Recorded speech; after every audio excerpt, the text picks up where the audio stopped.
tinapay sa kabuhi. Maayo nga adlaw sa inyo nga tanan, mga abyan kag utod sa Ginoo. Nagapalayag naman sa kanginan, ining aton matag adlaw nga palatuntunan, tinapay sang kabuhi. Ang ini nga programa ginahalad sa pagtuon kag sa pagpamalandong sa pulong sa Ginoo, sa tinutuyo nga masugata naton si Kristo Jesus bilang aton nga manluluwas kag Ginoo sang aton mga kabuhi, kag subong man nga magtubo kita sa bugay kag sa kaalam niya. Gani pagig-upod kamo sa akon, kay sa sulod sining 30 ka minutos aton pagatalakayon ang pulong sang Ginoo diri sa aton palatuntunan sa kanginan, tinapay sang kabuhi. Ang aton dinapit nga managhambal sa sini nga adlaw, isa ka alagad sa Ginoo nga iya gintawag nga mangin chaplain sang aton nga Philippine Coast Guard. Ihatag nato na tion sa pagpamandong sa pulong sa Ginoo paagi sa iya alagad, Reverend Jesselove Valencia. Pilayaon gid ang Ginoo sa sini nga tinion nga ginhatag niya sa aton nga sidiin. Kita naman makapamalandong sang iyang pulong, pagkaon sang aton nga mga alag. Ang aton nga pagpamalandong gintig-uluhan naton ini, hindi ka pagpabayaan sang Dios. Hindi ka pagpabayaan sang Dios. Inkuan naton ini sa Mateo Kapitulo 6, 25-34. We will focus our attention in Matthew 6:25. Ambal sang pulong sang Ginoo diri, gani ginapahayag ko sa inyo, hindi kamo magkabalaka para sa inyo kabuhi, kung ano ang inyo kaunon o kung imnon, o kung para sa inyo lawas, kung ano ang inyo isuksok. Hindi bala ang kabuhi mas labaw pa sa pagkaon, kag ang lawas mas labaw pa sa bayo? Pangamuyo kita anay, mga abyan. Salamat o Dios sa sining bulawanon nga tinion ginhatag mo naman sa amon. Nga sa diin, amon naman pamalandungan ang imong pulo. Gani Ginoo sa amon nga pagpadayon sa sining nga tinion, kabay pa ang imo lang gid pulong ang matagaan namon sang pansin, ug imo lang nga espiritu magaupod sa amon hasta Ginoo matapos namon ang ining pagpamalandong. Ini namon ginatugan nga pagpasalamat sa ngalan ni Kristo Jesus nga amon manuluwas. Amen kag amen. Sa adlaw-adlaw nga kabuhi sang ordinaryo nga mga Pilipino, hindi naton mapalayo ang tagsatagsa naton ka mga kabuhi sa ginatawag ng mga kabudlayan. May mga kabudlayan kita sa trabaho. Ang aton nga mga upo dala sa trabaho, hindi natin maintindihan. May mga issues, challenges sa trabaho. May mga promotion na gusto naton malambot naton pero hindi naton makuha-kuha. Mga sweldo nga hindi makasupisyar sa aton yung panimalay. Amoy na, may anak kita sang kabudlayan sa kakulangan sa kwarta. Amo na lang giniing aton nga sweldo, ayawan na ta stretch. Tapos, may nagkasakit sa aton pamilya, problema sa pamilya. Kinanglan naton sang amo nga kantidad, pero wala kita sa pamilya naton. May kabudlayan kita sa aton nga physical nga aspeto. Permi lang kita gamasakit. Permi lang kita nagabatsyag. Kay abaw na nang Ginoo. Madamo lang gid kita ya sa mga eksperyensya nga hindi naton mapaiway. May mga tinion man nga kulbaan kita sa palaabuton kay hindi kita sigurado sang buwas. Mga kauturan, madamo lang gid kita ya sang kabalaka. Pero kabalo kamo bala nga si Jesus mismo na gatudlok sa aton nga hindi kita magkabalaka. Hindi kita magkabalaka. Si Jesus na mismo ang nagatudlo sa imo kag sa akon.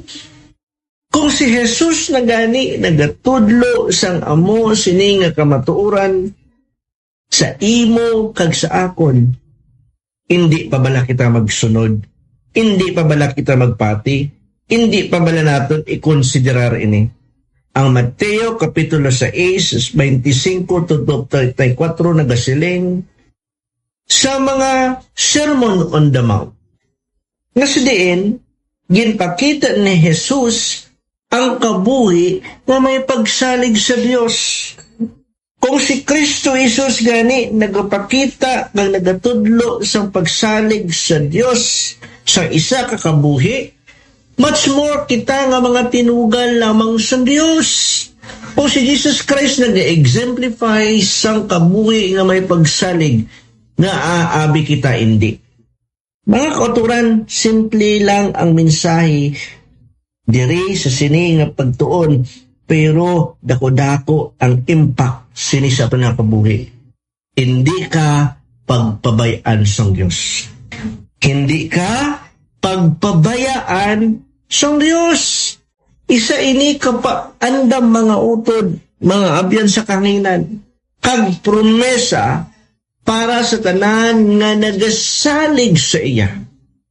Isa ini ka pa andam, and at the same time, promesa para sa tanan nga nagasalig sa iya. Una diri, ang Dios mangita paagi sang imo kinahanglan. Ang Dios mangita pinaagi sang imo kinahanglan. Katahom nga promesa, halin sa iya nga pulong. Tanawan nato ng Matthew 6:26. Tanawan ninyo ang mga langgam. Galupad-lupad. Wala na sila nagtanom. Wala nagaani. Wala nagaipon sa kamalig. Pero ginapakaon sila sang inyo amay nga ara sa langit. Hindi bala mas labaw kamo sa mga langgam? Tanawan ninyo ang mga langgam sa kahanginan. Wala sila nagatanom, wala nagaani, wala nagaipon sa kamalig, pero ginapakaon sila sa amay naton sa langit. Kag nagpamangkot diri, hindi bala mas labaw kamo sa mga langgam? We are greater than the animals because we are the masterpiece of God. May isa bala ka vendor sa palengke nga nagapanik. Kaya wala na siya sang maayo nga mga baligya. Wala na may gabakal siya. Wala na. Pero sa nangamuyo siya, gintugyan niya ini sa Ginoo, may naghatag sa iya sang kapital kag nakabaligya siya sang maayo nga mga stocks. Mga maayo nga mga baligya. Wala siya ginpabayan sang Ginoo. Wala siya ginpabayan sang Ginoo. Ang mga langgam, wala plano. Ang mga langgam, wala na sila savings. Pero ginpakaon sila sang Dios. Si Jesus nagapakita nga ang Dios amo ang magapangita sa ang paagi. Agud mapakaon ang iyang mga tinuga bisan pa ining mga gagmay nga mga linalang. Kung ang Diyos nagapangita sa paagi nga mapakaon ning magagmay nga mga linalang, mas labaw pa kita sa ila nga may kabuhi, may pamilya, kag may purpose halin sa Ginoo nga ipaobra niya sa aton sa diha kalibutan. Gani mga abyan kag utod diri sa kanginan, kung kulang man ang imo nga sweldo, kapot mo sa imo dira nga bulsa, madalong na gid. Pagkuha mo sa imo nga kayta, nagnipis na, hindi kita dapat magpanik. Hindi kita dapat magpanik. Ano ang himuon naton? Mga muyo, mga utod, kag abyan diri sa kahanginan. Wala sang bayad ang pagpangamuyo. Wala kontratsimpo. Any time of the day, wherever you are and wherever you go, you can pray. That doesn't mean that when you pray, you have to close your eyes. Kunara kaya sa alang-alang ng mga lugar, piyong-piyong ka sa mata mo diya, basi mas malugmok ikaw. Mga muyo, magsalig ang Diyos, may paagi na hindi mo pa nakitaan. Hindi lang siya tagahatag. Pero gapangita pa siya sang paagi. Agud maymunan ang imo kag akon mga kinanglanon sa adlaw-adlaw nga tanan. Pangamuyo kag magsalig nga ang Dios may paagi nga hindi mo pa nakitaan. Hindi lang siya tagahatag, kundi gapangita gid siya paagi. Agud mahimunan ang adlaw-adlaw mo nga pagpahinanglan. Kung ang Dios nagapanginuwala or nagapangita sa paagi, agud ang aton kinanglanon mahimunan, ano ang dapat naton himuon sa tunga sang kabalaka? Pangitaon naton ang ginharian sang Dios. Amoy na yung kadua nga punto naton. Pangitaan ay ang ginharian sang Dios. Anong ginhambal diri sa Matthew 6:33? Kundi pangitaa anay ang iya ginharian kag ang iya pagkamatarong kag ang tanan nga ini igadugang sa imo. Kundi pangitaa anay ang iya ginharian kag ang iya pagkamatarong kag ang tanan nga ini igadugang sa inyo. The English translation, but seek ye first the kingdom of God in His righteousness. And His righteousness, and all these things shall be added unto you all. Mayara sang isa ka tricycle driver nga ginpangayo niya sa Ginoo ang guidance sa kada aga. Lord, amo lang giniya ang gusto ko nga ihatag mo sa ako. Nagyahan mo ko sa ladlo nga tanan. Bisan gamay lang ang kita, apang may kalinong ang ini nga tricycle driver. Ablo ka mo natabo, sing ulihi, kay nakitaan ang iyang kredibilidad sa ilang lugar. Gin-promote siya nga barangay tanod. Sa aga ga tricycle driver siya, then pagkagabi magbarangay tanod, nahimunaan ang mga kinalanon, may other source, kag nakabulig pa siya sa komunidad. Isa ka Kristohanon na tricycle driver. Ang word bala nga pangita anay sa Matthew 6:33, nagapakita ini isang prioridad. Priority. Anong ginauna mo? Anong ginauna naton? Gusto ihambal na Kristo Isus nga dapat gid prioridad nimo, prioridad nakon, prioridad naton si Kristo Jesus. Ang iyang ginharian kag ang paghimo sang matarong. Si Jesus nagatudlo nga ang kabuhi nga may pagsalig sa Dios kag nagapangita sa iya kabubuton, amo dapat ang aton prioridad, amo dapat ang aton unahon sa aton kabuhi. Kung si Jesus nagatudlo sa amo klase sini nga pagtudlo, kag gina-exemplify niya ni isa iya nga kabuhi, much more kita. Siya anak sang Dios, isa ka Dios, pero amo man ang iyang ginobra nga akita abi hindi.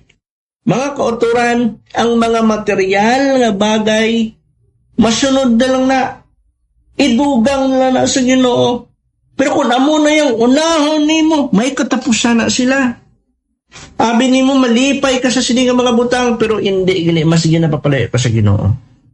Mga utod, bisan busy kita sa trabaho, busy kita sa negosyo, o kung sa aton dra nga mga alubrahon sa aton trabaho kag sa misyon, pangitaa anay ang kabubuton sa Dios. Pangitaa anay ang kabubuton sa Dios.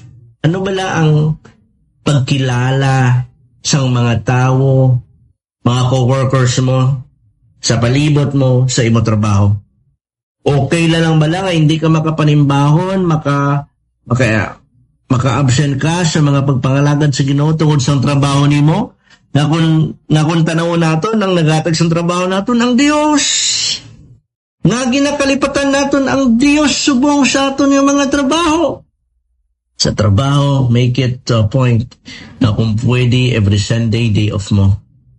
Kung hindi ka man makakadto sa kada Domingo, make sure na sa imo trabaho, makita nila nga ginauna mo, kag ginakonsiderar mo, kag gina-acknowledge mo ang proseso sa Diyos. Ikaw ang iya nga salt, kag light, sa trabaho, hindi lang sa trabaho, sa imo nga negosyo. Every Sunday, kabukas ka bala sa negosyo nimo o kung wala. May mga Kristiyano nga hindi na magsarado kada Domingo kay kanugon sang ilang nga kita. Mga kauturan, tandaan naton nga ang nagahimo, nagaprovide, naghatag sa negosyo nato ng Dios. Sa isang iglap, pwede ina madula, kuwaw nila sa Dios kung ang negosyo nimo, amo man lang ang mangin bason nga magaupang sa imo sa pagpangalagad sa iya. May mga Kristiyano na kung nakilala, mornings on Sunday, they would close because together with their family, they would go to church, worship the Lord, bring back the tithes, magpasalamat sa Diyos na naghatag sa negosyo nila. And then after Sunday service, fellowship sa pamilya, and then they would open their store in the afternoon. Meron naman yung mga Kristiyano, bilugid yung Sunday, wala, because their belief. But our God will supply. Our God will provide. Seek ye first. Ang ilang mga suki sa Monday would go to their stores. God will give us wisdom if we will seek Him first. Sa misyon, pangamuyo anay bago magsabak sa misyon. Una ang Ginoo, pangamuyo, istorya siya. Mga kauturan, dapat kita mangamuyo. Tanaw nato ng kabubuton sang Diyos. Pinagi sa pagbasa sang Biblia. Kag magbulig sa iban. Ay ang kalipay, kag provisyon, masunod lang ina. Subo nga kabalo na kita nga ang Dios magapangita gid sang paagi, kag dapat naton tuuhan siya. Ano ang dapat naton buhaton sa adlaw-adlaw nga kabugi? Katatlo, ang kabudlayan sang buwas na iya.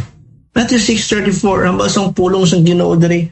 Gani hindi kamo magkabalaka para sa buwas. Kay ang buwas may kaugalingon nga kabudlayan. Bastante na ang kabudlayan sang subong nga adlaw. Gani, hindi kamo magkabalaka para sa buwas. Kay ang buwas may kaugalingon nga kabudlayan. Bastante na ang kabudlayan sang subong nga adlaw. May isa ka nanay nga nag-aalaga sa 4 ka kabataan, imo ay handra sa buong pila. May iban 12, may iban 5, kami sa balay. May iban 1. Pero rin nanay, 4 ya kabataan, kag adlaw, kada adlaw. Gapanik siya sa budget. Ang magining trabaho sa nanay, no? Budgeting. Grabe na kita stretch sa aton nga sweldo. Pero hindi kilambot sa katapusan. Pero anong ginobra niya? Sang ginfocus niya ang iyahuna-huna sa adlaw nga grasya sang Dios, nagbag-o ang iya pananaw. Naglabot ang kalinong sa iya. Kagintugyan sa Dios ang buwas. Tandaan naton, si Jesus nagatudlo nga ang kabalaka sa buwas wala sing pulos. Kay ang buwas may ara man na iya kaugalingon nga kabudlayan. Matthew 6:34 and then 1 Peter 5:7 will tell us, casting all your cares upon Him. Apostle Peter was a seasoned fisherman.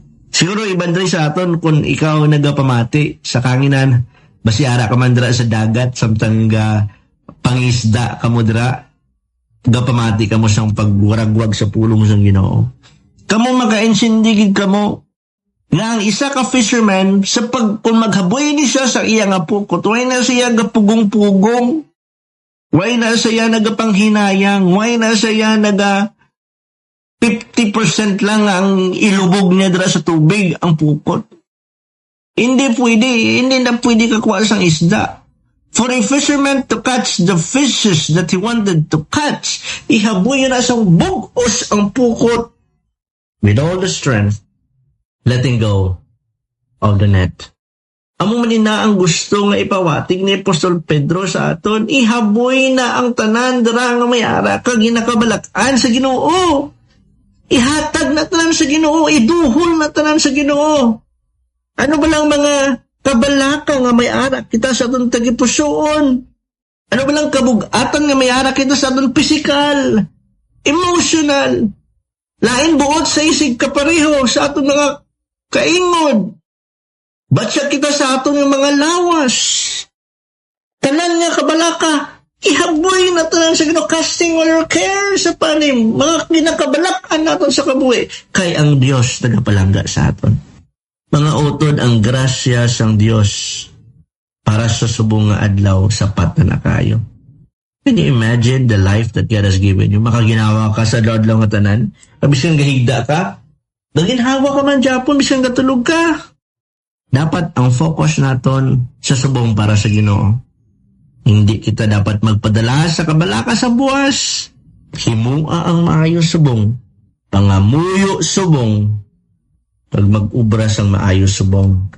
Kay ang Dios bahala sa aton para sa buwas. Mga kauturan, ang kabalaka natural ina sa tao.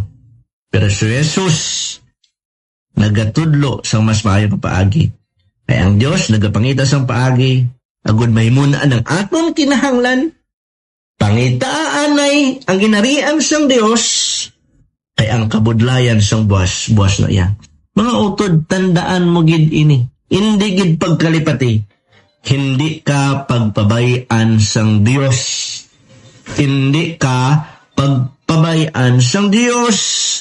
Sa trabaho man na, sa pamilya man na, sa aton man na simbahan, sa mga buluhaton, o konmisyon, if you are a uniform service, may grasya ang Ginoo para sa imo kag sa akon sa adlaw naton nga kabuhi. Let your light so shine. Let your light shine. Be a salt and light of the earth. Sa trabaho, sa pamilya, sa komunidad, sa simbahan, kag sa aton nga mga misyon, makitaan sa aton kung sino ang Diyos ang ginasiligan naton, makitaan sa aton kung sino si Kristo Jesus. Ginoo, salamat nga hindi mo kami ginapabayaan. Buligi kami nga hindi magkabalaka, kundi magapangita sang imong kabubuton sa amon kabuhi sa adlaw-adlaw nga tanan. Atagi kami pilihog sang kalinong, kag sabta ang amon mga pangabay, sa pangalan sang amon Dios, kag manluluwas nga si Kristo Jesus. Amen. Kag